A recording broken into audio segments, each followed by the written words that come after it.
Hello, innovators. I am Dustin Miller, PolyInnovator. Today I'm talking with MIR, the Multipotentiale, Cronica, and Bitcoin experts. Thank you for joining me on the Polymath podcast.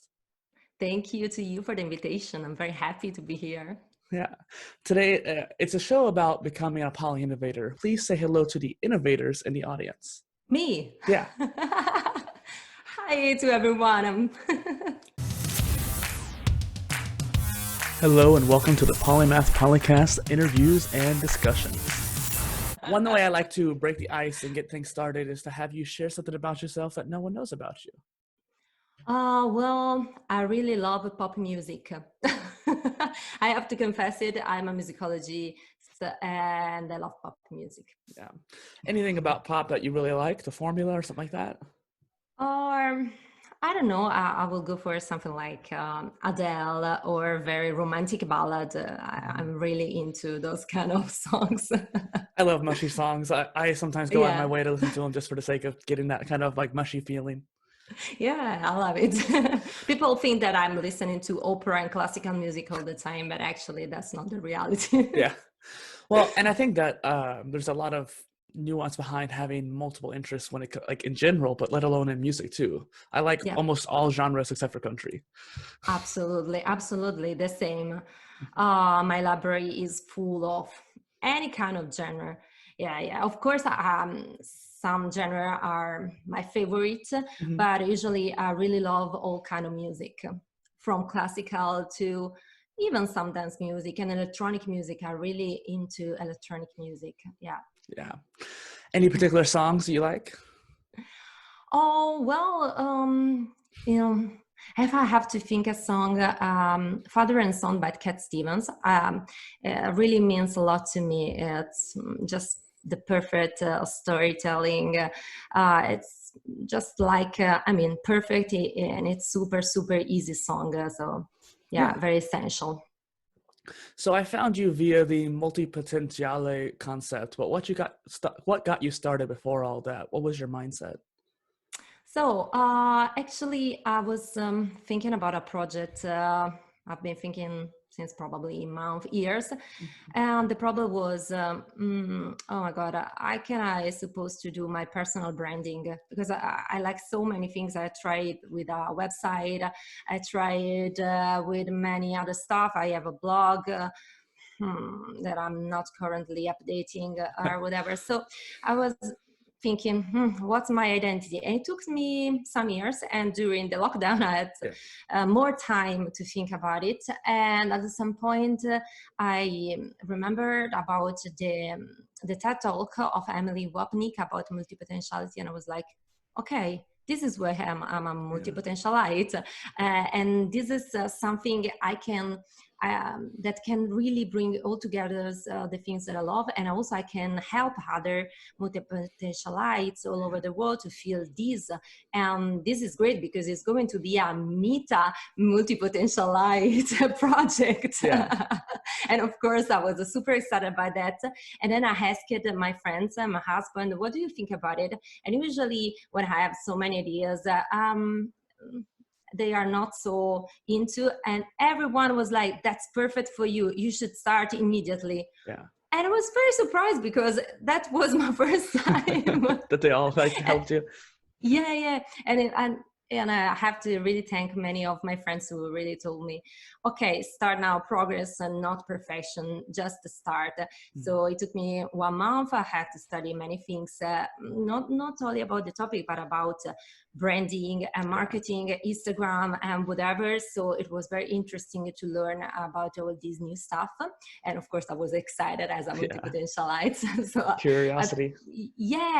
probably I slept 5 hours every day for 1 or 2 months, but that was totally okay because when I'm passionate about something, nothing else matters anymore. So yes, then I decided to start and to I don't know if people are happy if I put too many expectations, but I'm really enjoying the project that I'm doing. I'm learning so much about myself, and I have to say the feedbacks are incredible. People are very happy about that because they are like, oh, now I understand why I felt so wrong, and I'm not the only one. Yeah.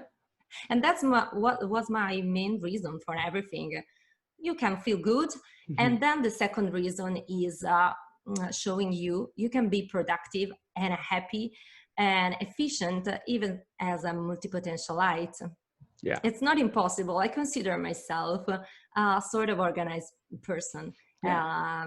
And yes, I think that's the two things are not, they can be correlated. It's not easy, but it's something we have to achieve as a multipotentialite because we have so many interests. And if we want to do all this stuff, the only way is to be super organized and have the right mindset and the right tools, in my opinion.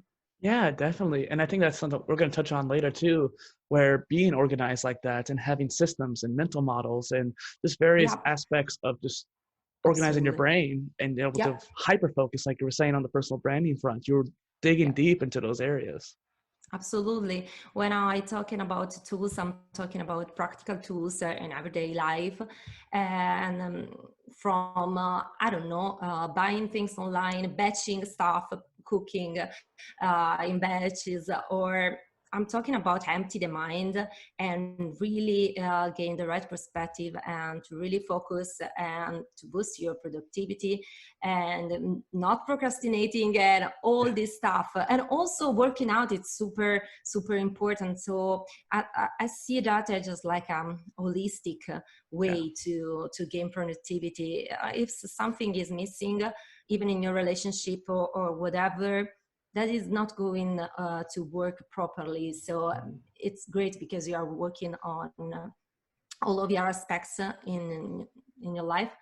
Now that I think about, you talk about the pillars. Yeah. I read that. So yes, I strongly believe that we put together all the pillars, we can find finally the right situation to develop our full potential. And it means it's kind of cheesy to say this like that, but I strongly believe in that. I don't think it's too cheesy. And honestly, I think a lot of specialists have a hard time with the four pillars because they have this focused mindset of just being good at one thing. And so a lot of specialists get really good at one pillar. But when you over focus on one, it's surely like if you work on your exercise, for example, and take care of your body pillar, nutrition, that's going to help your mind. It's going to help a little bit of spirituality, maybe even boost your emotions if your gut health is right. But for the most part, it's still going to make the other pillars neglected. And so I think multipotentialites and polymathic people have a natural inclination towards balancing all four pillars. And for those who are Absolutely. unaware, the mind, body, spirit, and emotions. Yeah, I also like the fact there are pillars, so are the bases. For example, I'll talk about basis zero. It's like the underground. If you don't have this part, nothing, you cannot build anything from there. So they are very, very important. It's not just something you do just if you have time or whatever. No, those are the things I do every day for my body, for my mind, just to work properly as a human being, for to build something every day. It's the first thing I do every morning. Yeah. It's just not, I mean, morning routine or things like that are so essential. Yeah. Well, if you think about it too, the body is a machine. You got to keep things well oiled. And I see exercise as putting WD-40 on your knees or your joints, like getting things moving to help make it a well-oiled machine. Yeah. I'm a potato couch, so it's really important to me to move my body at least once a day. So I work out almost every day, 6 days a week, and it's really important for my mind too. And so true, because ideas starts and I have the energy and everything. And also it's very important to me, mindfulness, to empty my mind, and journaling, whatever, because I think just like Polymath people have so many thoughts going on there, and sometimes we really need to slow down. It is true for every person, but for us, it's even more important. Yeah. Well, and you've mentioned this concept a couple of times, the idea of brain dumping and emptying your mind and just focusing on nothing, essentially, in a way. Or Yeah, having one absolutely. focus. Because it's just like if you empty your mind, you have a space for new idea or the most important ideas to really show up. And I think it's very important. And I don't remember. Oh, yes, probably the name is Chris Bailey. He has got a book on productivity, and it talks about two types of mind: the wandering mind and the focused mind. And of course, we want to have the focused mind to gain productivity, but also the wandering mind is very important. I feel just like the wandering mind is where. I mean, the innovative ideas sometimes show up. Yeah. They are not generated by that, but they show up because you are free and your mind is free, it's empty, and they simply pop up. Yeah. Well, if you were to get into the neuroscience behind it, a lot of times when you get that wandering mind, you get into an alpha state in the brain waves, and that allows for much more creativity, or at the very least, recalling what creative thoughts you had in the past. Yeah, absolutely. It's super, super important to integrate both of the approaches. I mean, sometimes we are into just being produce, focus, which is great, but sometimes you just leave your mind free, and that's the most productive thing you can do in the end. Maybe I need to do that more. I've been so focused lately on like editing these videos or uploading them and trying to get the marketing done and stuff like that, that I've been trying to hustle and work and focus, but I haven't gone on a walk for a while or read as much or work out as much even lately as well. So yeah, definitely. Yeah, absolutely. You should. It's all a matter of a balance. I know there are sometimes as Polymath, we have so many things going on and we cannot even think about our survival stuff, just like eating, sleeping or whatever, but Yeah. it's very important and you're going to gain benefits from that. You only have to remember about that. Well, going into the questions, I love how you see yourself as a multi-potentialite, and I've talked to others like us, and it's always just very interesting to see people's eyes light up about it. Like even you, when you were explaining it, you just got so happy and joyful about it. So what about the concept do you love? Well, I love the fact that, I mean, we are not all equal, and we work in different way, and multipotentiality is a term that really changed my life and make me feel just like, okay, I'm normal and I can give a value to other people being myself. So it's very important to me. I found that it's my very basilar to my identity. It's not just another term. No, it's just the way that I'm functioning, the way that I work, the way that I learn. And I think that we want to be everything. We want to do anything, and which is great. Yeah. There is something magic about that. Of course, we're not going to learn anything, but it's just this continuous and curious quest to gain more knowledge and to share it, because you are so passionate about. There is another term, the multi-passionate, was focused on the passion, but you have this fire in you and you want to share with other people, not because you are selfish, you want to show how good you are, but because you really love that stuff. You want all the other to learn about that. And I've tried to fit in the specialist, I would say specialist world in a way. Yeah, but to me, it was terrible. Just like I mean, I'm very good with the Pareto principle. I'm very good at the beginning. I love the curve of learning, but after sometimes to get the other 20% of knowledge, it's so hard, and I really get frustrated. I don't like it anymore. I was last year, I quit a PhD, and because it was too much at that point for me. I was sacrificing too much of my life, of my many interests for that.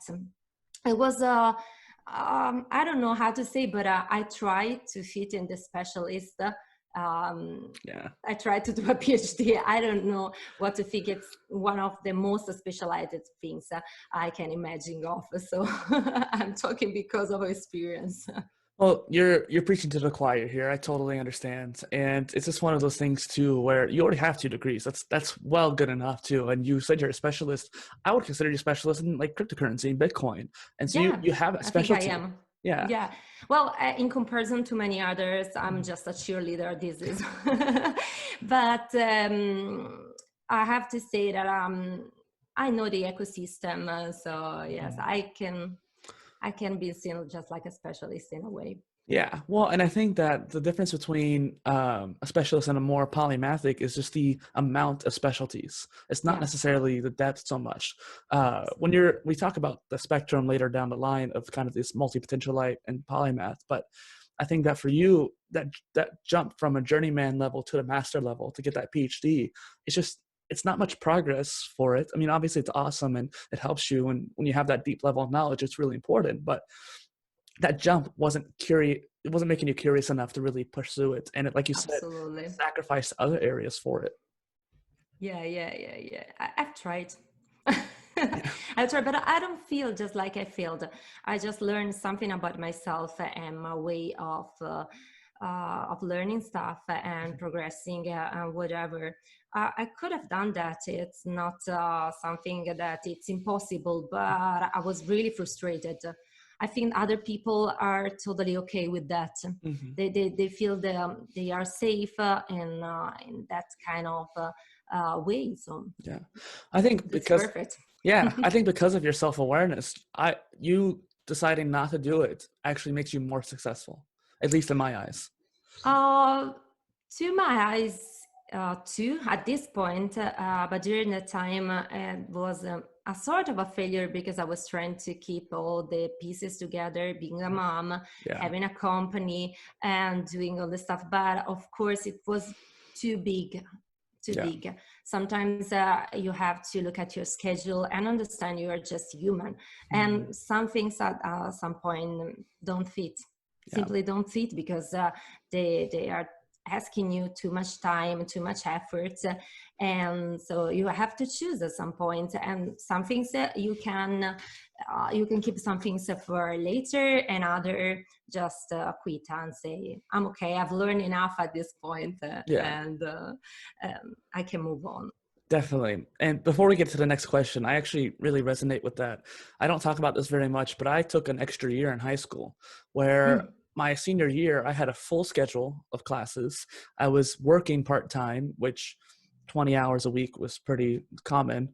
And I had stress at home and I was trying to do my own hobbies as well. So I had all these Yeah. different like focuses. And I decided, you know what? I probably should have just quit my job, but I decided to quit school and come back to it next year, withdraw, so to speak. And like I said, I probably should have chosen better, but I wanted to make myself less stressed out and have less going on. And so I get what you're saying there. Well, I think that for people, and probably in your case, your parents or friends, was very difficult to understand that you design your life, you design your path, you have goals, Mhm. or in some way this made totally sense to you, but the problem is doesn't make sense to all of the other people. So Yeah. it's very strange. But in the end, and you are super young, I'm not so young anymore, but I have to say that after some years now, people know that I've been successful in many activities, so now they are starting to trust Yeah. me in designing my life, Yeah. because yes, that's the way it is. Say love you. Um, could you define the term multipotentiale and multipotentialite for the Well, audience? I have to say that I chose this term because there is a translation in Italian, Mhm. multipotenziale, and I feel just like it's a kind of a neutral term. I decided to use that, but there's two things I don't like. One is it's super, super long. And the other one is just like, is, especially in Italian, it's just like saying I'm superior in a way.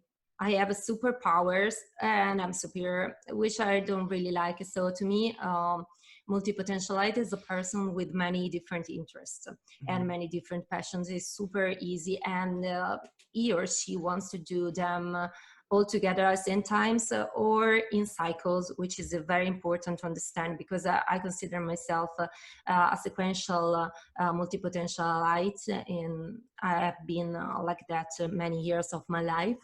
So I kind of reached the level of specialization many times in my life. I really like to go deep into some fields, but not so deep probably. And my cycles are about 3-4 years, and people have to understand that there are many ways in being multipotentialite. For example, you can have a daily job, and you can grow a passion with so important in your free time. You are doing that in a professional way. There are so many ways, but I have to say I'm using that because there is yeah, for those two reasons, there is a translation, and also it's kind of neutral. But there are so many terms. I really like multi-passionate, but there's no translation in Italian. I love Polymath, but Polymath doesn't have a translation in Italian, which is crazy. No, polymer is actually a chemical component, which is very interesting because in some way we are just like this sort of thing. But I was crazy that we are at the place where many polymaths during the Renaissance have been grown and developed, and we don't have a term for that. That's we crazy. have to use English. It's crazy. That's totally crazy. What happened in the between? Well, Google Translate let me down then. No, I don't know why they translated that. So Google, I tried to translate it, and it gives me something like esperto, just like something esperto generalizzato. So which makes sense. So you are a specialist in many different fields. Which is kind of correct in a way. Something you said I want to go back on is that kind of idea of cycles. And I've talked about becoming a polymath, and I think there's two ways of going about it. And no matter which way you go about it, it has to do with micro-focus, being able to hyper-focus, like you were saying there, micro, hyper, whichever term you really want to use. But like you said, you spend like 5 hours a day learning personal branding, and you were able to go into that deep dive because of your curiosity. And I think that's the real key there. So I think that you can become a polymath or someone who's a jack of all trades or multipotentialite by doing many things at once. But when you spread yourself thin like that, you have to do the Pareto principle and see which one's actually going to be the most effective at that particular time, and then try to focus on that if you can. But if you try to do them all at once, it's going to take a really long time, like decades. Absolutely. And then the other way is the just focusing on one thing, becoming a specialist for a few years, and then doing it, or 10 years or whatever, and then doing that over and over again, sort of what you were saying there.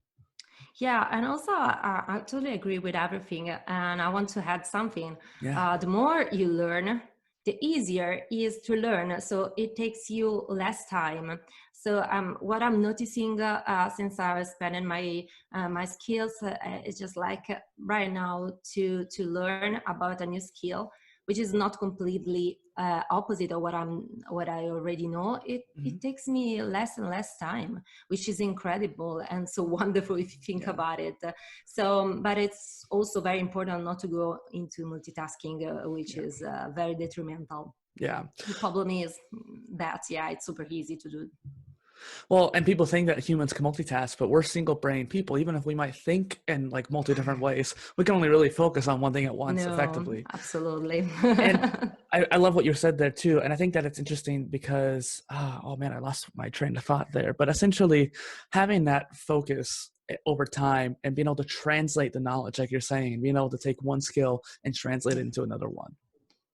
I think it's very, very important. And for example, be very passionate nowadays with mental models, and to me, mental models are just shortcuts.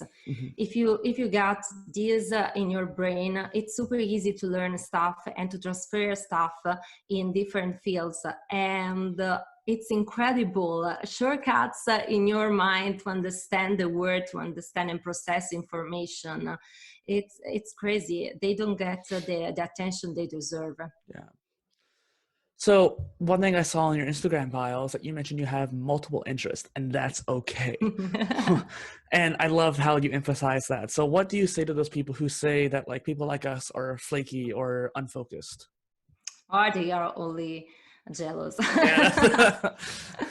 we're Well, better. I think that no, well, sometimes they are only superficial, Mhm. and in my estimation, probably 1/4 people is just more a multi-potentialite. So we are everywhere, and I tested with my followers, and around 88% consider themselves multi-potentialite. Of course, there is a bias because people there in my life who follow me are very similar to me, and also bias in just saying yes and not saying no. But I have to say that there are plenty of people who works in this way, and on the other hand, the word is telling us you have to specialize in one thing. You have to decide who you're going to be when you're very young, and go with that path. And I want to tell people, oh, it's totally okay. You are not wrong in doing something different. You are just a different person in that particular part of your life. It's just like you have to accept it. And when you accept it, you are going to have more time for focusing on the things that really care for you. Because if you're spending all your time thinking about I'm not a good fit, what I'm doing wrong, what I can do to be a better specialist and find your special vocation and your special life, you're not going to give value in the way you are supposed to do. I know for myself, I spent so much time and I was just wasting my time. Well, and like I mentioned earlier about your self-awareness, you've had that self-awareness. You were able to identify, I am someone who is multi-passionate or multi-talented. Yeah. And I do think that there's a large percentage of the population who are more polymathic. But the problem is we've lived, especially in the US, I feel like there's this specialist mentality since the Industrial Revolution. All the companies for the 9-to-5 jobs and the way the school system was built up, it's all been geared towards specialties, even though at this point we need more interdisciplinary people. Yeah, I think you're right. It's even worse in the US, but even in Europe, I mean, it's kind of problematic. And the fact that we have a translation for jack of all trades and not for polymath, it really shows that it's even a problem in Italy. Yeah. So we mentioned a few different terms like jack of all trades, multipotentiality, polymath, and so I've been toying with this idea of this polymath spectrum. So that kind of makes it an idea for people to understand like levels of knowledge and competency. And so I think it's super cool. Just wanted to get your opinion on it. So we have like the multipotentialite at the bottom because it's really about being curious and having many interests, not necessarily a whole bunch of knowledge, so to speak, but you could. It's not saying you don't. And then a jack of all trades. So people always say the jack of all trades, master of none, but also sometimes better than master of one, which is the full saying of it. And so I think of it as more of it's like a novice, someone who's a novice in many different areas. And so that kind of low tier skill level. And that's okay. Then we have the generalist, someone who is a little bit more competent in different areas, maybe shrunk it down instead of like 8, it's more of like 5. And then you have the Renaissance woman or man, where you have much more deep level skill, much more passionate. I think that's more of the multi-passionate kind of person. Universalist, who's more kind of like you with a deep level of knowledge in many different areas. Maybe not a polymath just yet, but someone who's very specialty in many different areas. And then we have the polymath who is like a master level or expert level in many different areas, like Da Vinci and whatnot. Wow, no, I'm scared. Why are you scared? No, well, I don't know, because I mean, the people I can think about just like polymath are Leonardo da Vinci, Leon Battista Alberti, Isabella d'Este, they are historical personality, and I mean, they are totally different level. But I have to say that I really like your idea of a spectrum. And of course, I have mine, but the problem is that it's really influenced by language once again. And of course, to me, jack of all trades, I translated in Italian, and it's only negative. And also generalist is not a good term, and it's a matter of social linguistics. Sometimes it's very difficult to understand the concept without only social implication around the term. And there are other terms, just like tautologo in Italian, which is very negative. We don't have so many terms, and everyone is negative, which is not a good thing. But I like the idea that multipotentialite is just like at the bottom, and just like you grow in your skill and your awareness, and yes, it's a matter of, to me, Polymath is just like that. You are super specialized and you go deep in so many different areas. It's just like the same. And of course, it is the goal, and absolutely the goal, but it's not for anyone.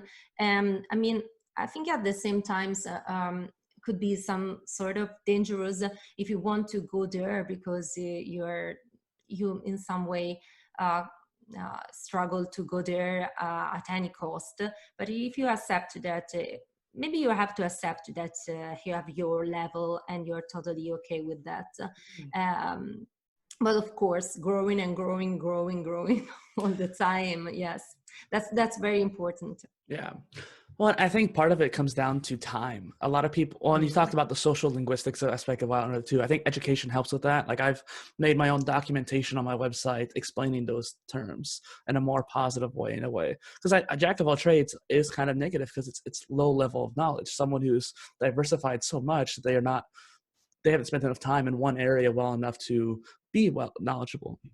But that's why I thought the spectrum is important. And then one more thing is that the idea of a polymath takes almost a lifetime to do it. Like, a lot of polymaths we talk about, like Da Vinci, wouldn't consider themselves polymaths, especially until the end of their life, where they had much more experience. And I think there's also kind of a one more tier of a true polymath, like Da Vinci, where Elon Musk is a polymath in a way, but like, he's not necessarily Da Vinci level. So I think there's kind of different tiers even to that. Yes, absolutely.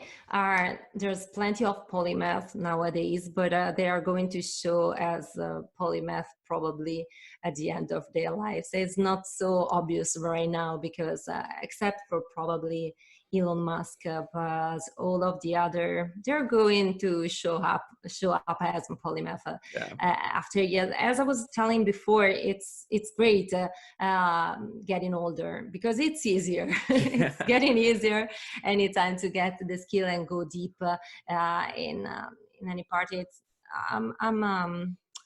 I don't know, I'd say, and also you get the right perspective probably, and this really helps with that. So you mentioned mental models before the interview, and I find them fascinating. Not to mention things like the Eisenhower matrix and other decision-making tools. What are some of the greatest that you found or have used? Well, have to say that probably the most interesting stuff about mental models is just that they exist. As I was telling before, they are shortcut. So the meta mental model is my favorite one. I can use them, and I can think of them. I can create my own. I can share, and there's plenty of example. There's this book by Gabriel Weisenberg, the founder of Gogodake, which is full of mental models. It contains so many, but it's not exhaustive. You can find other one that really works for you. And so there are easier ones, just like the stress and effect. We can, it's super easy, but if you think about it, it can be applied in so many different fields, in so many different occasions. It's incredible. It's something that happened that can now really explain so much stuff. And also I have to say the network effect is something that I really love, but so many biases are really helpful. Oh, for example, now that I think about herd immunity is nowadays so used, of course, for COVID, but it was a term I learned from mental model. The first time I met, it was just for that, a sunk cost fallacy, opportunity cost. For example, I use them all the time with my husband. We work together into the Bitcoin space, but of course our experiences are very different. He's a multipotentialite completely, but more in the science field. And to understand each other and translate stuff, we use mental model all the time, I have to say, which is super interesting also for communication. Yeah. So you talked about the meta a lot, which we might have to go into a little bit, have you explain it a bit. So you're kind of more of the metaphysics and kind of like more macro view, and he's more micro in a way. Oh, I don't know. Well, I have to say when I say meta, it's just the awareness about being aware, and I use the term just like that. You are. Yeah, I think it's very important. And once again, my husband once told me that if a person can understand meta stuff, which is kind of trivial to me, it's a very good level of knowledge because you understand that you're understanding and you can analyze the thing that you are analyzing and you can keep everything together. Of course, I'm also I'm a giant fan of philosophy, so metaphysics is something that I'm really passionate about, and it's something I want to really go deep because since high school I didn't have a look at all the tests about, but it's one of the first things I want to do in the next month. Absolutely, want to relearn directly the tests that are talking about metaphysics from ancient Greece and so on, because one thing that I'm figuring out lately is just like it's very useful to read a book about stuff, but the best way is just going to the primary sources. You read by yourself. It is something that I'm really rediscovering nowadays because I really love non-fiction books about any topics, but the clarity you have going through the primary sources is so much value, is so important. I want to learn stuff like that from now on. Not only, but it's one of my goals. Just it's a risk because sometimes you don't understand all, but it's important for your creativity and for being more innovative. It's the only way. I think that having the idea of metaphysics is very important to life in general. There's a book I think Absolutely. you'll love. It's called The Tao of Physics. Oh, they told me about that. Yeah. They told me about that. And it balances, Yes. we talked kind of about the balance of ideology and philosophy and science and having the details and the macro and that kind of thing. I think it's a very important aspect. Absolutely. Yeah, my husband is a physicist. So of course we talk about that all the time too. Yeah, that's awesome. And you guys have a balance to each other. I love that. Yeah, absolutely. Absolutely. But there are also things in common. Yeah. Yeah.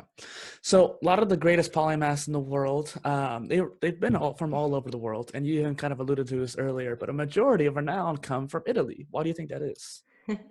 Well, I think that Italians are great in marketing, so you remember them also during history now. But also there is I think that Renaissance in Italy was kind of big as a movement and everything. So in some way, it really grows during Renaissance, and so it was celebrated. And I don't have an answer for that, but even now Italians sometimes are very good. There are not Italians on average, but there are great personalities. Even nowadays, they can really stand up between others. And I asked myself many times, but I don't have an answer. But of course, so many great polymath in Italy since Renaissance. That's great to live here because there is all this culture around. And if you go to the museum or in the city or just take a look at the books, or you can get a lot of inspiration. It's great being in Italy. Yeah, that leads me to another question, actually. What is it like to live in such a culturally rich city like Milan? Well, Milan is, I mean, as a sort of a strange city, I love Milan. It's one of my loves. And because it's very continental for being Italian, it's just like the perfect match between Italy and the rest of Europe. But of course, there's plenty of cultural, historical stuff. We have paintings by Leonardo da Vinci in Milan too. We have it's very interesting, but we are very business oriented, which is something you cannot imagine from if you think about an Italian city. And also I have to say that during COVID, we have been the epicenter of everything, and it's so terrible because I have seen so many bad things, it's just not that bad things happened here, because it happened all over the world, but we were the first. So it was very, very sad to be the epicenter of everything, the first one to experiment all this stuff. Yeah. And but right now the situation is super, super cool. Once again, we are starting, and that's great, because people from Milan are really workers. So I'm very proud of my city right now. Yeah, that's awesome. And you talked about it being more business focused too, so I figured it's probably a little bit more Yep. modernized in a way. That I was going to ask you too, what do you think of the idea of the internet inducing a new renaissance, like a modern renaissance? That's interesting, because if you think about a Renaissance, you think about the human part, the focus on the person and humankind. And when you think about a technology, you think of something neutral, or just like not so human. But I see a connection. Yeah. I see a connection. The connection is about the circulation of information. And so the Renaissance was, I don't know how to translate it. That's La, fine. la culla. La culla. I will find the nest. Oh, the term is we say the nest in a metaphorical way in Italian. La culla di of this kind of research and search for knowledge and information of all the kind around the individual. And I see the internet just like the biggest, of course, library we have ever had in our life. So in our history life. So I feel just like it's really about connection and information. I see that we can be in another very important age for that. Absolutely. Interesting. Yeah, I don't know. I wasn't Yeah. expecting this question, so Sorry. I just connected the stuff in my mind. Perfect. But yeah.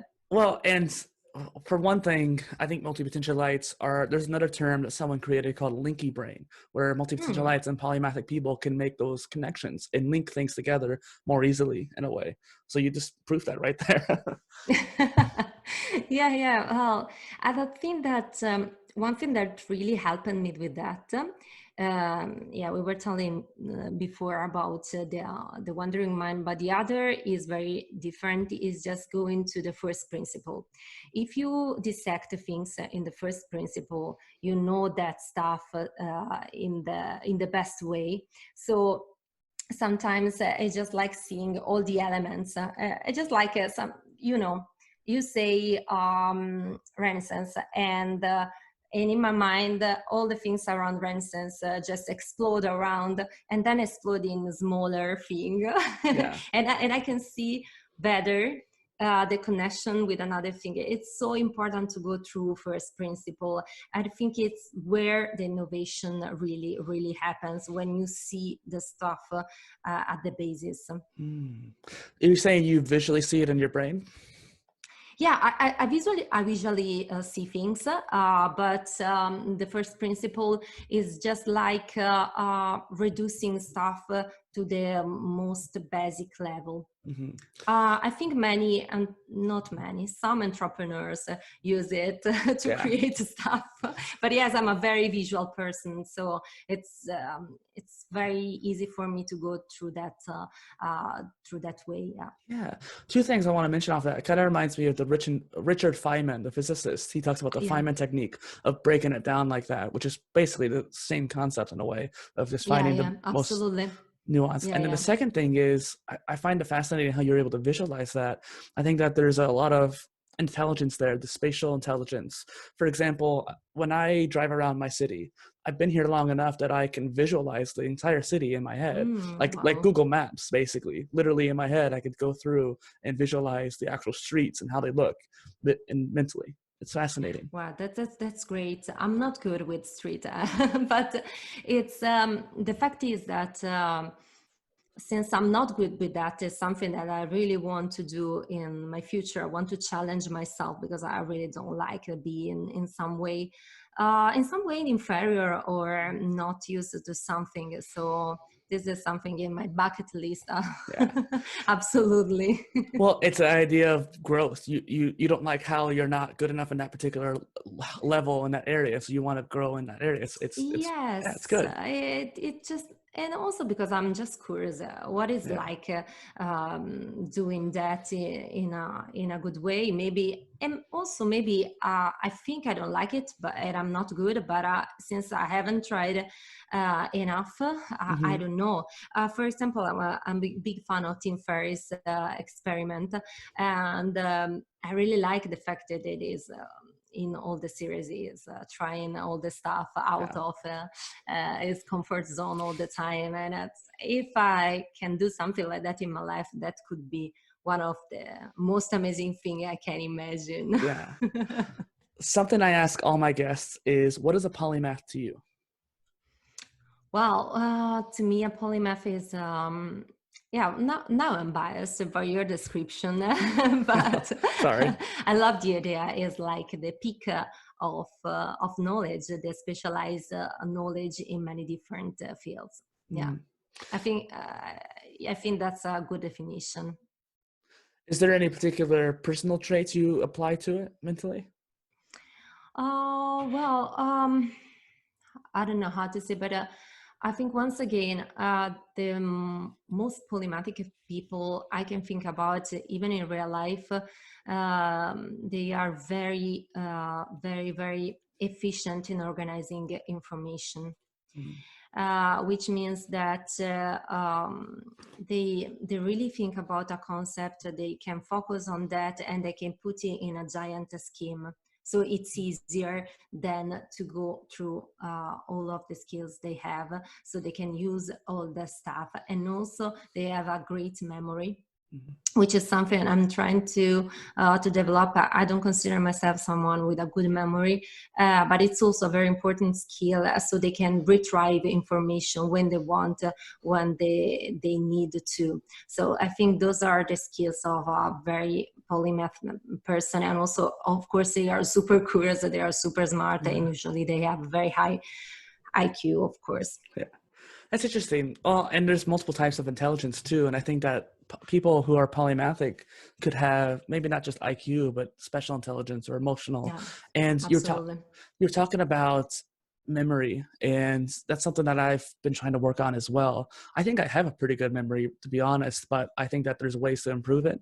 So I spent a year working at Natural Grocers, which is a health store in the US, where I basically spent the entire time experimenting with supplements, mental supplements, especially Yeah. nootropics, as they're called. Yeah, try And to. yeah, okay, we'll have to go into that then a little bit. And then there's also a concept that was actually originated in Europe, but the Silicon Valley people have been talking about it, called a second brain, where you use some sort of Never heard. tool. Oh, okay. It might be something to look up a little bit later, but basically you use a tool like Notion or Airtable or any kind of database and be able to just brain dump your ideas onto there and organize things into projects and just have everything digitally so you don't have to mentally remember It's them. a sort of a hard drive. Yeah, for the So brain. yeah, for the brain. Yeah, that's great. I really love to have one. Yeah. So you have a degree in linguistics and one in musicology. Where do you see the overlap between them? There's no one, it's only me. But if I have to say, I was about to do computer science before linguistics, but people told me, you're a woman, you're not supposed to do something like that. It was very, very sad. And so I went for linguistics because it was just like about language. And to me, in the end, it's all about the way in which we express stuff. So language, linguistics, Mm-hmm. and also philosophy concepts, ideas. So it was very important to me to understand the way in which we communicate. So I really enjoyed the linguistic path. And then musicology, that was to me something completely different, because I decided to super specialize in something, because my PhD was in musicology. And I wasn't a musician at the time. Yes, I mean, I had to learn so much stuff from scratch. It's not easy because music is another language and works completely different from any other language. So it was super hard. I had to really, really spend so much time in in learning stuff very, very deeply. So it was interesting because linguistics to me is super broad, and musicology is super, super specialized. Hmm. I thought there might be some kind of overlap in expression or some kind of mental aspect behind it or emotional, but the way you say it says kind of otherwise. And I think that's fascinating. That's awesome. Well, I like the idea that we design our life, Yeah. and also I was fascinated with music. At the moment, it was just something I didn't have, so I want to improve in that. And yes, of course, but I don't know. I think I'm going to do computer science at some point in my life. It's something that I'm studying by myself, and I really love with Bitcoin too. I can read some code. I can do very small stuff, and yeah, this is something that I'm going to do. Definitely. For sure. I'm sorry that people made the whole sexist comment about how women shouldn't do that, because I think women could do anything just like men, but it's fascinating Absolutely. how, yeah. Yeah, it was the 20, no, not 20, 15 years ago in Uh, Italy. So yes, of course, it was just like, what are you going to do? And also you have, your high school was based in humanities. So computer science, not a thing for you. And of course I was younger, so I yeah. listened to them. Well, and you mentioned something about when you're young, we have, I think in a global society, this pressure on young people to decide what are you going to do for the rest of your life. But like most people don't have this self-awareness to even know what they're going to do for the next 10 Absolutely. years, let alone 50. And also I always say that you don't know about that stuff only looking at the name and the title. You have to try that stuff, and maybe sometimes you will discover that you don't care about that, you don't like it, and other times something you don't doesn't give you any sort of a spark is going to be the thing you really like, or one of the things that you really like about. So it's very important to experiment. If we can try to tell kids and young people, just experiment, and you will find what you're good at, because it's also very important that it's not only what you love, but also the thing you are good at, in giving value to people in doing that. That's very important. And of course, then the next step, if people are going to pay you for that, which is kind of important for multipotentialite, Yeah. that could be a problem. Yeah. I see you trying to sneak in the concept of ikigai. Yeah, absolutely. I was just like figure out by myself the Venn diagram of Ikigai in the end. Yes.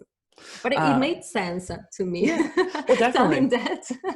Well, and I think that in the essence of it too, there's this dissonance too between people's ikigai and what they end up doing and executing, and dissonance in college as well, because college is meant to be a place for experimentation, networking, and growing. And this idea that we have of university is that, but when you go there, it ends up being more concrete and just, no, you do this, this, and this, then you get a piece of paper. Think about it. The term university in Italian, università, is very linked to universal, universalist. That was the first time I was hearing from you from the term about the university.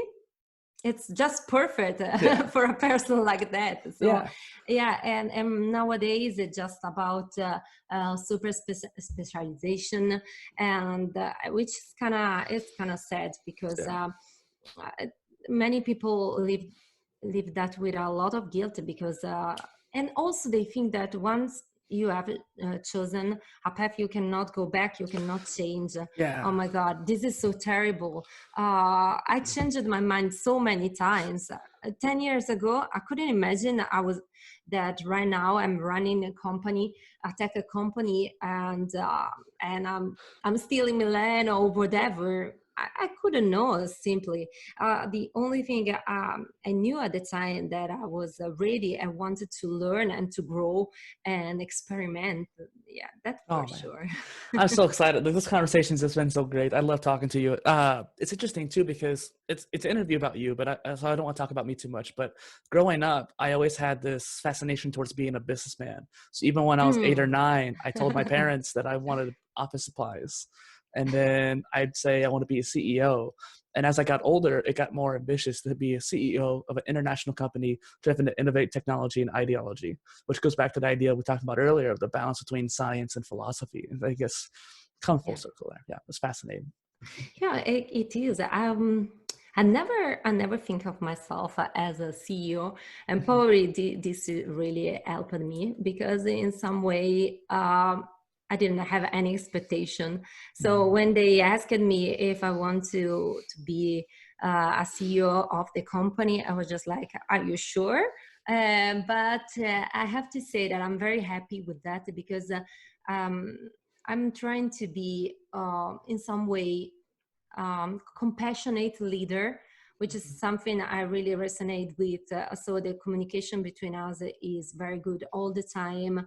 And of course, it doesn't mean that you're not going to productive and you're not going to get results, but it's a different way in seeing every resourcing almost at the same level. It's just like I'm there because I have more visibility and I'm more aware of the ecosystem. But anyone else is giving me so much from what they have learned before. So I'm learning all the time, even if I am the boss. Yeah. Well, which is very important if you think about it. There's a concept in Greek philosophy called the philosopher king, which I've always really thought was fascinating because it talks about the person who leads the country or kingdom or whatever. Sorry, can you repeat the term? Yeah, philosopher king. Philosopher king, yes. Yeah. And so you remind me of that concept where you're constantly trying to grow and learn and be compassionate and trying to be the leader who is almost like a servant in a way and trying to make sure that everyone else is growing alongside you. And I think that's the real key of leadership. Yeah, I don't know. It's just the way I am. Yeah. And it makes perfect sense to me. And see, I could have tried to fit in the boss entrepreneur part, and I would love to because I'm also an actress, so I love to experiment in being different persona and characters. And I have done that all my life. But in this case, I really want to be authentic. And being authentic to me is just not like being the boss lady who is telling people to do this, that. Absolutely, it's not me. And so I'm just trying what is more reasonable to me. It's nothing different. And of course, you have to find people who is okay with that, because sometimes people are not okay with that. They are trying to undermine your authority in some way. But if you find the perfect person, the perfect people around you, is going to work even better. I'm totally new to this, but I have to say it's working. Yeah. Well, and I think authenticity is also really key to your personal brand as well. Like when I saw your page, you seemed authentic all through and through. Well, thank you very much, because it took me so much time. I have reached this after probably years, and that's very, very important to me, because you see, if you're trying to fit in so many different identities, at some point you get lost. Yeah. You don't find yourself anymore. So I took the time to see who I am, what I like. And also, as a multipotentialite, I see myself just like, oh, I love everything. Yeah. But the point is, you can love almost everything, but what are the things, the skills, and the stuff that really screams MIR, your name? What it's really your essence? It took me so much time. A stupid example could be the colors. If you enter into my Instagram page, it took me some time, really probably 2-3 months to get all the visual branding or everything, and the colors were so important to me. So yes. Just so people can see what we're talking about. Yeah, and just the way that it's calm and cohesive. Yeah. That's a real big thing. And I just, you can see, it's something that I found that the other picture are good, but are not in the same way. They're a good picture of my life. They represent me, but not so perfectly. But the latest post, it has been a long work that I've been done with a graphic to understand the way in which I express myself the best. Yeah. And of course, the marketing advisors are telling you to try to with the saturated colors, to go with bold quotes or whatever. But this is not me. I don't care about it. I just want to be myself for once in my life and totally and complete myself. And I love pale colors. Well, and it almost expresses that calm personality you have. Like, you have an exciting personality, but you're also very calm and collected at the same time. And I think that the colors that you have show that. Yeah, thank you. And also my name, which is MIR, means peace. So I find there is, of course, I'm a very hyperactive as a person. There is a calm part of me, as I was telling you before. I'm a couch potato. So one of my secret is just like, and I'm also super introvert. And this is one thing only the people that know me understand. I don't like to hang out so much. I stay at home a lot, thinking, reading, and whatever. So if you try to invite me, probably I'm going to tell you, no, thank you. Well, thank you for coming on then. I appreciate that. No, but online, it's, you know, I'm a nerd. So online and everything, it's just perfect for me. And also, as many introverts, if I like to do something, I can look like the most incredible extrovert or nerd. If I like the topics, if I like the other person, I just can talk as I'm doing for hours. But usually it's not like that. I'm just very shy, and I would prefer to stay on my sofa reading a book. Yeah. Absolutely. Well, and yeah, I love that. And one thing we actually share a lot of is we both have an affinity for singing. And you mentioned how you did it purely out of curiosity. And the same thing for me. I actually taught myself how to sing by going to karaoke, purely because I wanted to learn. So what got you into that vocal expression? Well, that's something I was aware since I was a kid. I was probably 7 years old when I sang with all the other kids, and my voice was completely different. And I was like, oh my God, what's wrong with me? But actually, I was told, since I've been a vocal coach for around 10 years, one of the first things I taught to my singers was it's 50% of the vocal cords, all the equipment you naturally have, and 50% on how much you work and you train your voice. So there is a part to me that is just like physiological. There are better voice than others, and of course you can train your voices so much in so many different ways. It's just a matter of the two things together. But in some way, some voices just resonate better than others naturally. And I've noticed that growing up, and so it was something I really wanted to do. So my voice was good, but my hair wasn't so good. So I really struggle with all the musical parts and tone pitch, and because singing is such a mixture of so many skills all together. And people don't think about it, but it's super physical as an activity. It's also about the hair, it's also about reading music, it's also about articulation, it's also about acting and being on stage. So you have to, if you want to really sing in front of other people, you have to solve many problems, just like stage fright. And so many things all together. It really helped me. It's something that I really like it, but also I sang for so many years, but at some point it wasn't a passion anymore, it was just a job. So to me, the idea to quit that part of my life was to regain the love for music and regain the love for teaching music that I had before that. So given that part space, it's kind of working. After 2-3 years right now, I'm starting to play again, I'm starting to sing again, and I feel just like I'm passionate about many stuff, but so much stuff, but of course singing and voice will always be one of the most important part and the most relevant part for me. So but if you want to sing in karaoke, you should definitely take at some point vocal lessons. Yeah. They are incredible. It's a really, really, really interesting path. You won't expect how much physical it is. Yeah. Well, I actually took into account the physical aspects because I was a swim instructor almost as long as you were a vocal coach. I've been teaching swim lessons that long. And because of Wow. that, my lungs have been like strong because of that. And so when I started singing, I was able to hold my breath long enough to do it, which I That's think great. made a big difference. Yeah, absolutely. It's one of the most important thing. That's yeah.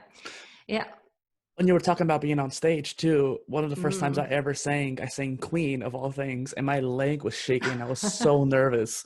And now I love being on stage. It's thrilling.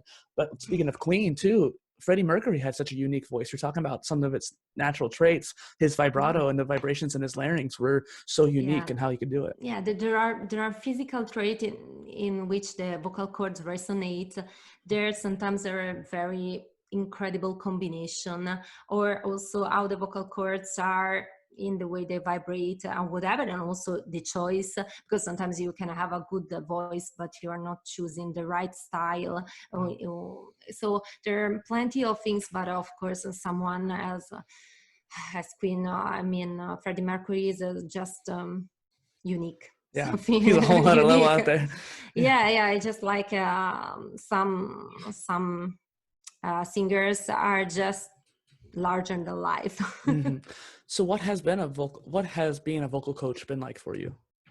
Well, it has been incredible because I really love that. And sometimes I stop at myself and I thought, are people really paying me for doing that? That's great. Yeah. I'm hearing people singing, and most of the time very well, and they are paying Yeah. me for that. That's great, and it was a great job because I have so much free time, hmm and it's a kind of well-paid job. It was perfect, except for the fact that after 10 years was too much for Yeah. me. But yes, and also I really love the fact that you create a relationship with the other person. So I use the term vocal coach, and I like the part that I'm coaching you about something that is it's so important, that part to me. And also because people are not used to stay in one room for with another one, so Yeah. the first part of the lesson usually was talking, and I was just listening, and people are not used to being listened to, which really make me think about it. That's crazy, but at some point I wanted just to talk, and I was Yeah. like, oh, no, Yeah. people are paying me for Yeah. lessons, singing lesson, not for psychology or something like that. But yes, it was amazing. Yeah, I've seen so many parallels because I think that we're both very didactic. We like to teach, and I'm still a little under a decade with swimming coaching, but it's interesting because there's a lot of psychology in it and how you think about it and how to keep yourself more calm. So like with singing and swimming, you have to keep yourself calm or else you're going to end up messing up on certain movements or actions. And I think that there's a lot of, luckily I get to talk a little bit more, I think, than you might be able to for the coaching, but it's just one of those things where, going into the detail and expressing that knowledge is always a lot of fun. Yeah, absolutely. I've really loved the teaching part, because I think in teaching you also go deeper in your previous knowledge. You understand more, and you learn so much about education, and you learn about so much stuff, and Mm. that's incredible. I really recommend to anyone trying to teach someone else, and if you will get the right perspective. I don't know. I don't remember. Sometimes my mind is too going too fast, and I completely forget what I was telling you about. That's fine. So on to principles. You mentioned prior to the show that your principles are keeping on growing, exploring and learning, be kind and true to yourself, and help others when you can. And what doesn't kill me makes me stronger. So let's expand on that. Well, at that point, those quotes were super relevant Mhm. when you asked me to, but for now I could change them That's because fine. there are so many quotes that inform my life. But for sure, what doesn't kill you make you stronger. It's very important to me because it means that even if you fail, and if things don't go the way they were supposed to go, you can just stand up and go on all the time, and you're learning. You'll learn a lot, and that's very important, because it's a mindset of growing once again, and not as a static mindset of just seeing yourself as a failure and so on. So How I can strongly we believe that. Yeah, no, and I mean, I think there's a lot of overlap between the principles that we mentioned there. And one thing that we can kind of allude to that then, or connect to that, is like, how can we be ever growing or curious? Well, to me, it's just natural. But probably if someone is not curious, I would recommend to go around curious people, because they are always have idea, have places, have books or resources. And once you start with a spark of curiosity, it can only, I mean, many people are scared because they feel just like they are not competent enough. They are really scared of learning more or going outside the comfort zone. And I totally get it. I get from time to time, but the reward is so amazing. And of course, the goal is not knowing everything, because it's impossible. As Socrates said, we only know that we know nothing. And that's the goal. But in the meantime, we are trying to know more and understand more, because there are so many things, and the curiosity is from the fact that I can explore so much stuff, and there's also so much more stuff all the time, and that's incredible. That's really, really incredible. I'm very enthusiastic about it. Yeah, exactly. And I think that one reason why I like doing these interviews is that I get people like you who give me that spark and give me that insatiable curiosity sparking around. Yeah. Speaking of people, how can we attain that curiosita akin to Leonardo da Vinci? So you asking me, how can we have the same curiosity of Leonardo, or to gain that level? Yeah. Oh my God. I know it's hard. I know it's super hard, but I will go for trying to gain before the basic skills. And when I say basic skills, are just like learning the stuff. You go through the essential stuff. You, as I was telling before, you go learning by the first principle. You go by empty your mind. You do all the things together just to grow up the big schemes of everything. And then you add a new skill into the big scheme, and it's super, super easy at that point, because you see all the connection between the stuff, and you only have to put, I'm learning about, I don't know, botany. I don't know even if it's a word in English. Okay.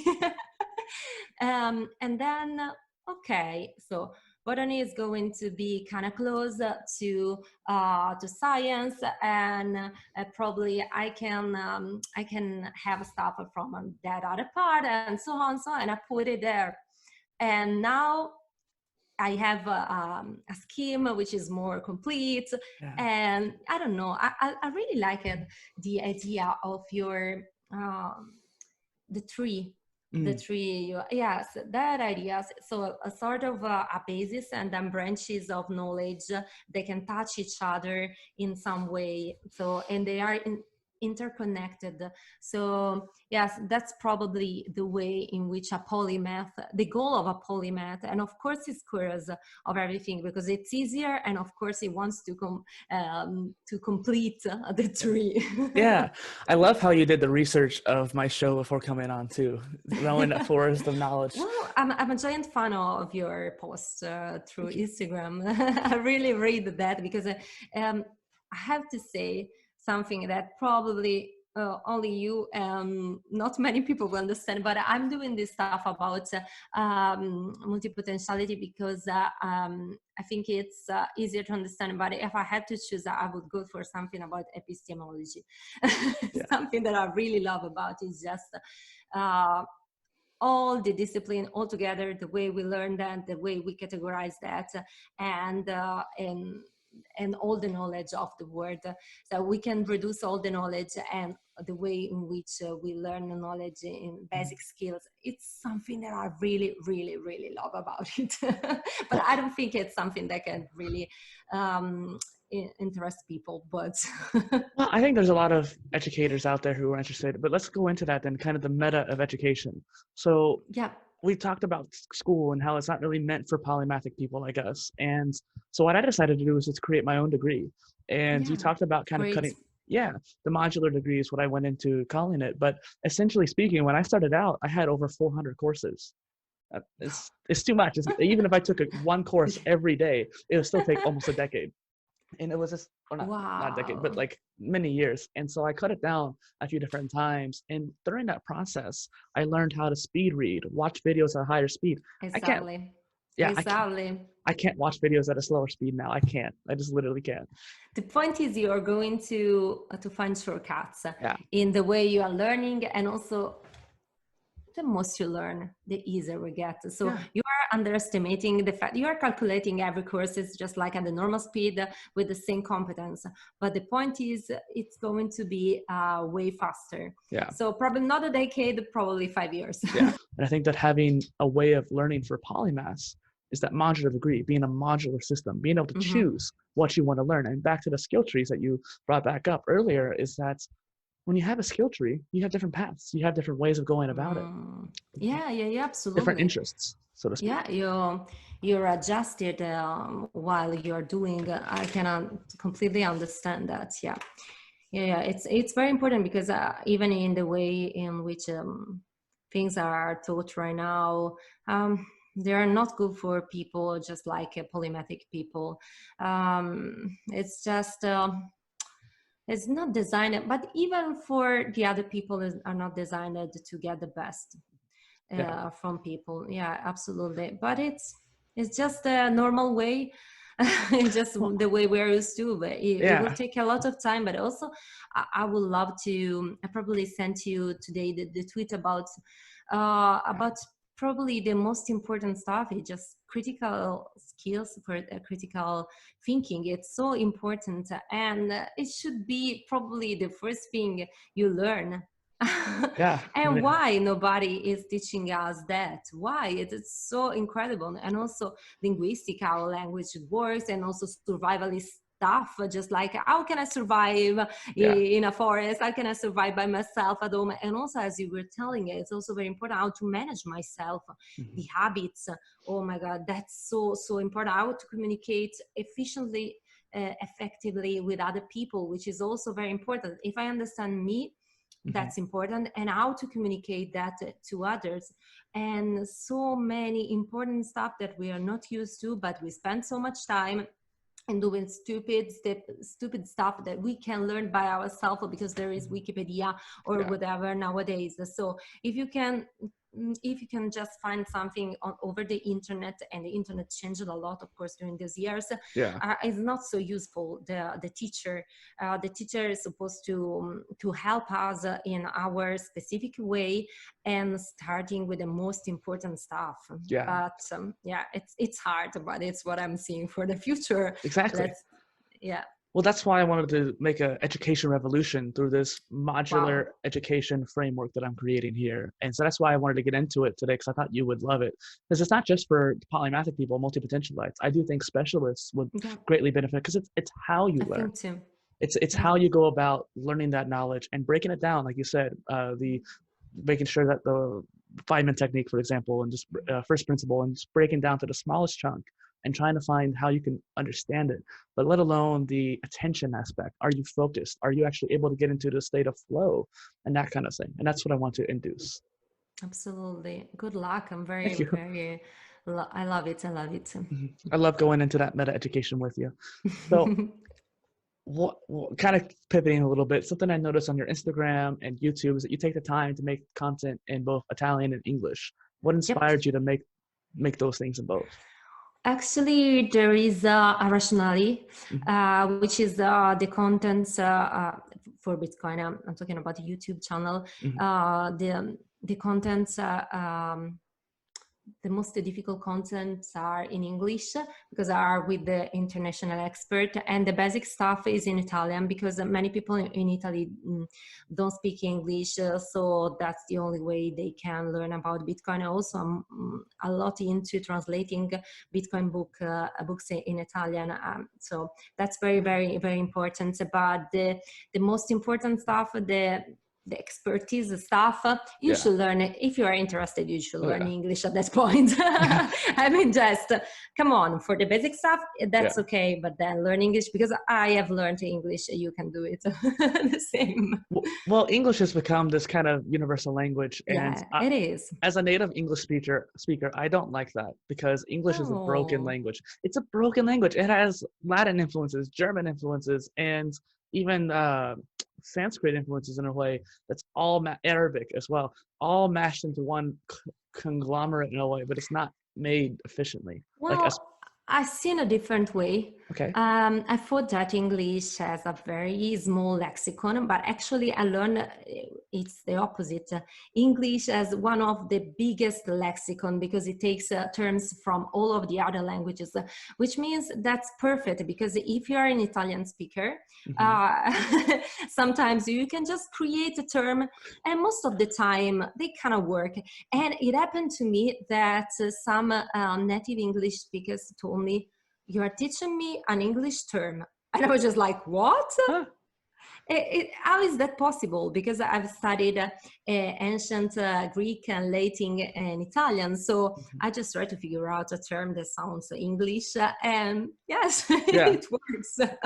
Well, I wonder. Which is crazy, but you cannot do that with Italian. Probably a native English speaker cannot teach me an Italian word. I cannot imagine something like that. Well, what if we create the word for polymath, polymathica, or something like that?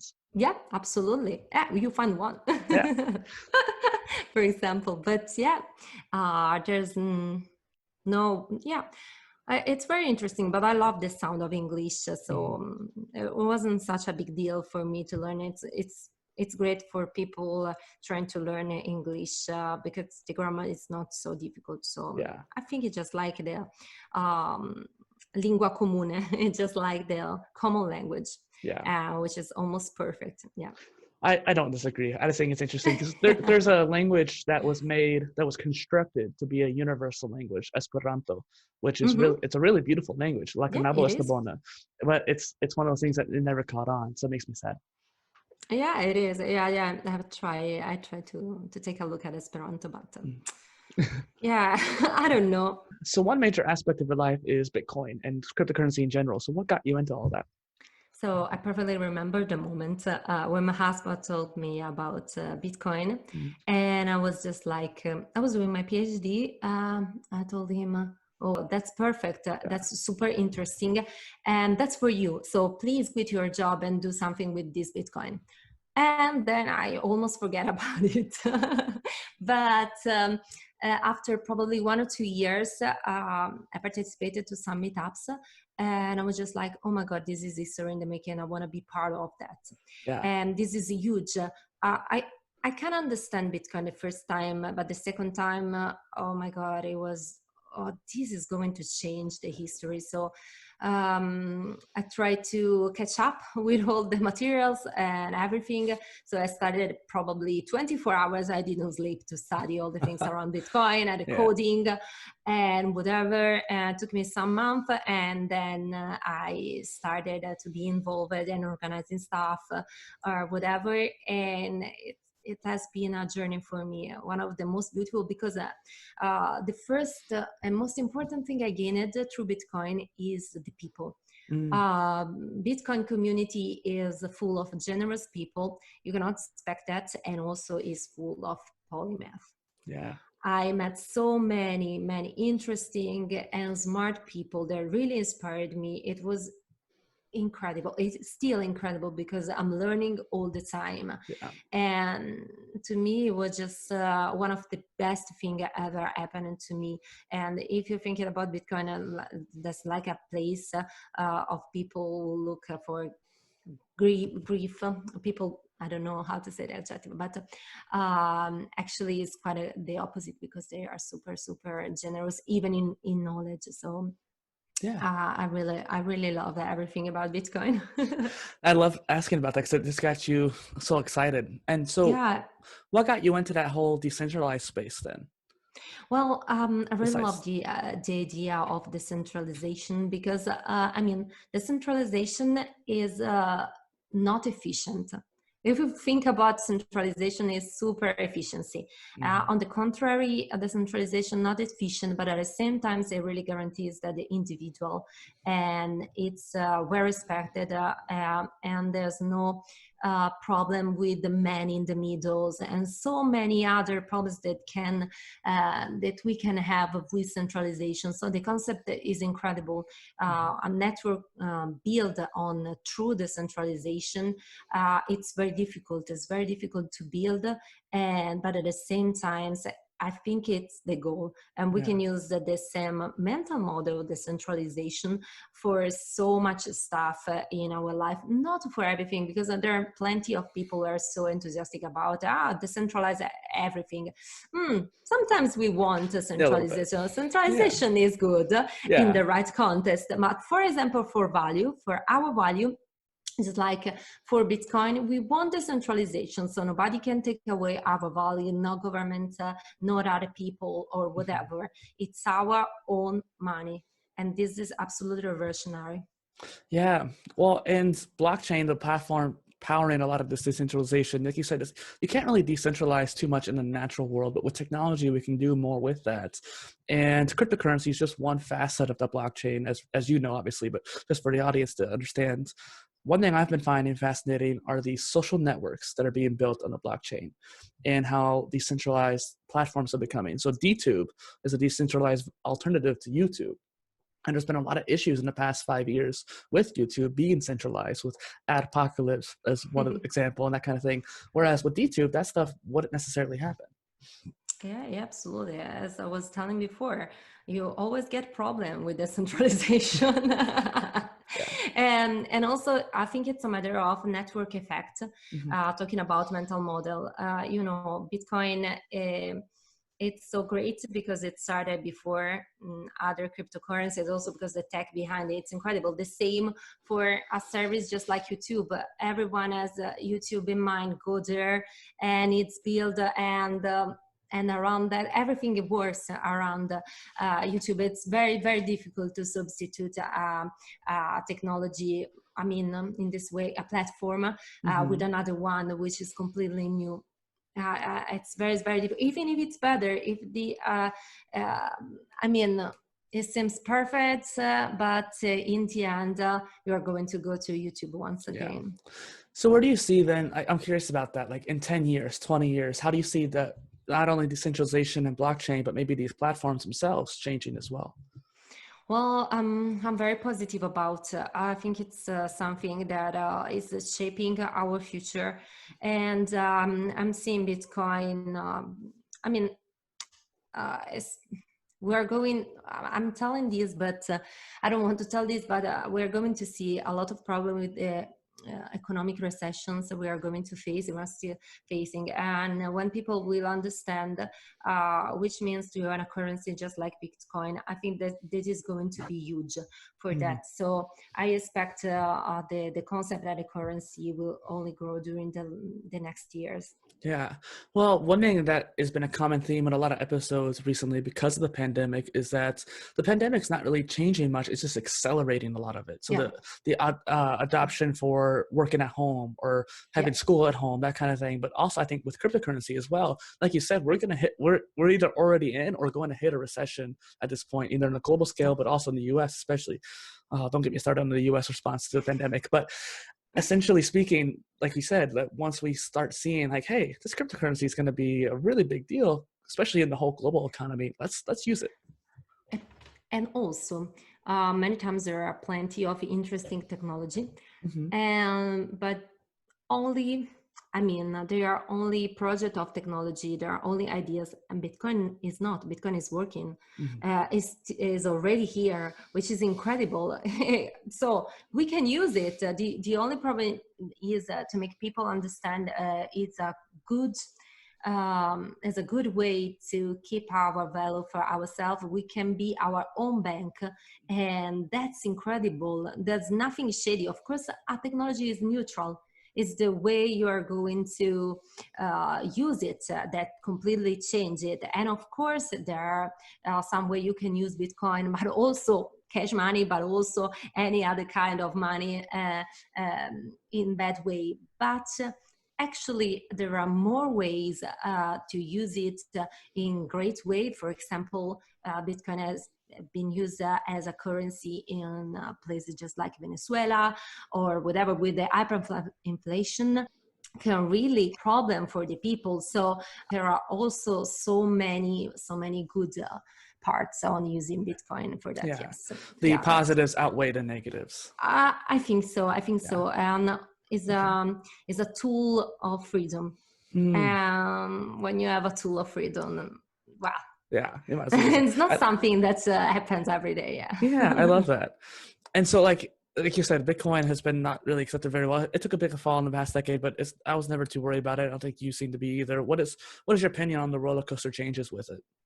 I just like Bitcoin. It's very volatile. Mm. You should expect that. Yeah. I always tell people you invest what you are going to willing to lose because Bitcoin is still an experiment. It can go to zero. It can go to million. We don't know yet. It really depends on the people, on the market, or whatever. So you have to accept it's super, super volatile.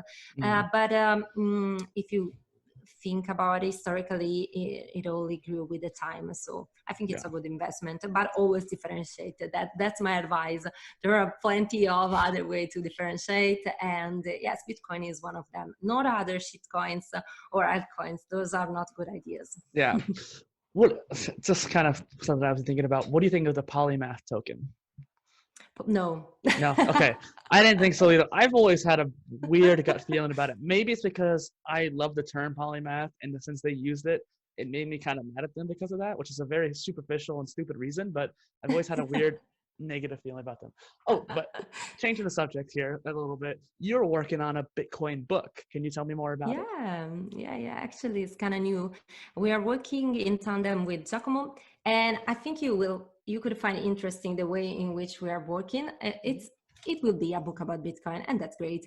But we are trying to maximize our skills, and in the fact that Giacomo is a very analytical person, so he is writing all the chapters, and I'm a very synthetic person, so I'm going to synthesize all the chapters, and then I'm very good with research, and so I'm going to do all that part which he hates, the part of researching through internet, all the resources, and being very precise with that. So it's going to be an interesting experiment of a couple working on the same book. But I'm really excited because I don't like to write too much. But synthesizing things is something I'm really, really excited about. So yeah. You were talking about like the whole what you visualize too, and then the whole linky brain concept, just making those connections is just a natural part of you. I think it's fascinating how you're taking the best of both of your guys' areas into one. Well, that's interesting. The fact that we have been together since almost 20 years, so Wow. you can imagine. Yes, I think, and that's the first time thinking about it. The fact that we are multipotentialite people really helps because we have all the time things to learn together, new adventure, and that's great because it's just like being double multipotentialite. Yeah. That's super. Well, and you have a natural understanding for each other too. Yes, I think so. Yeah, we really grow together at this point. So pivoting just a little bit, a couple of years ago, you became a mother. So congratulations Yeah, on that. That seems to thank be a you. major part of your life. How are you feeling? What has the experience brought into your life? Wow. So I almost never felt the urgency to have a kid, but Amanda came, and I have to say that she's a great joy. And of course, big part of my life. And has been so far the most important, the toughest master of my life. I've learned so much being a mother, you cannot even imagine.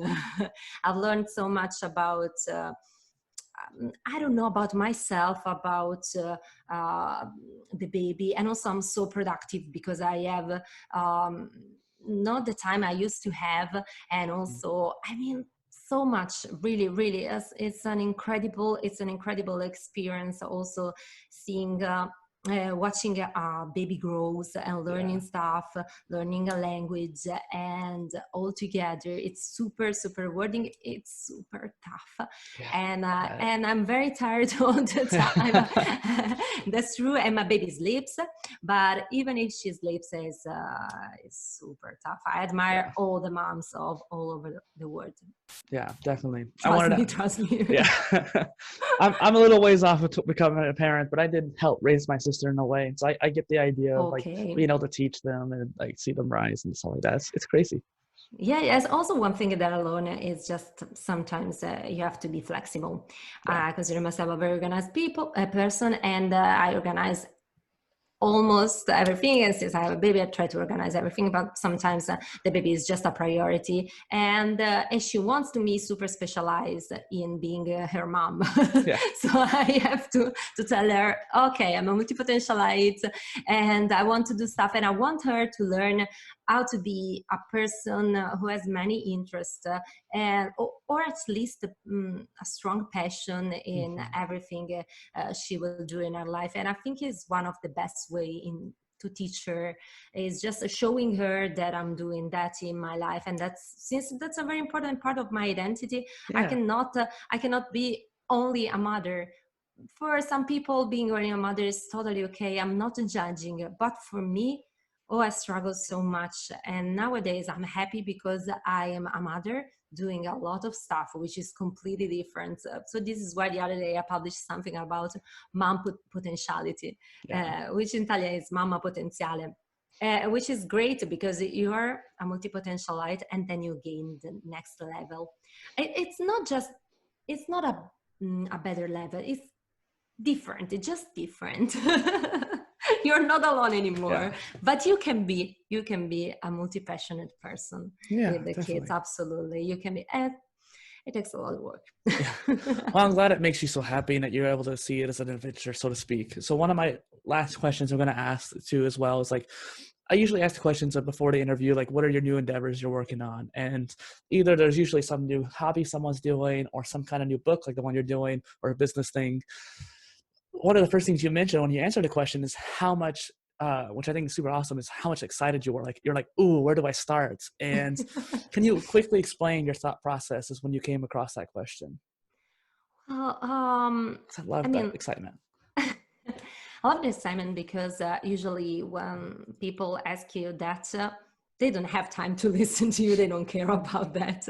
But if I have the occasion to talk about all this stuff all together and in front of someone who really cares about the process and also about all the passion, because he or she can get some inspiration, it's something that I really love. And I'm the same. I really love to talk with multi-passionate people about all the new passions, because I'm learning something and probably I never thought of that. They had new books, new techniques, new tools or whatever. So yes, of course, my brain is on fire.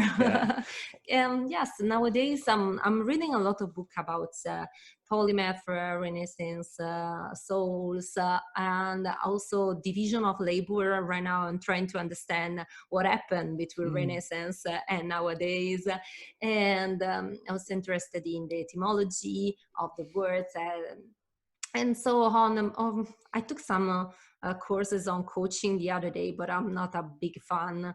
Probably the courses weren't so good, but I don't know. And also, but it is just like a case of something on the reading about that. I was just like, oh my God, this is incredible. I love it. And then, okay, it's not so interesting, but I learned so much stuff the same.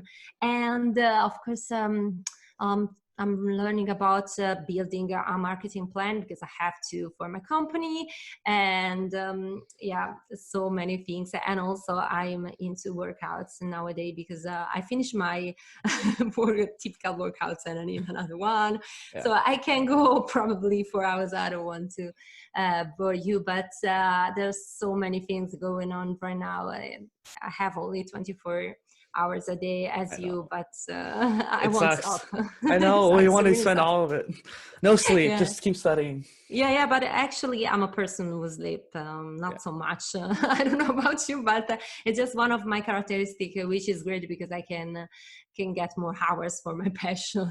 Yeah. I don't recommend it, but for me, 6 hours, 6 hours and a half, it's okay, just my Yeah. usual way. Well, a small little tangent before we wrap up is the idea of sleep chronotypes, which has been something that's been researching in recent years. And it's more than just like a night owl and early bird. It's a little Yep. expanded upon that versus the amount of sleep you need. So like you're saying there, you can get away with 6.5. So you're probably Yep. more of a either a dolphin or a wolf, as they say. Lion. Lion. So I'm a lions usually, lion. I thought lions need more sleep though. No, lions should be the one that they are early riser, Mm.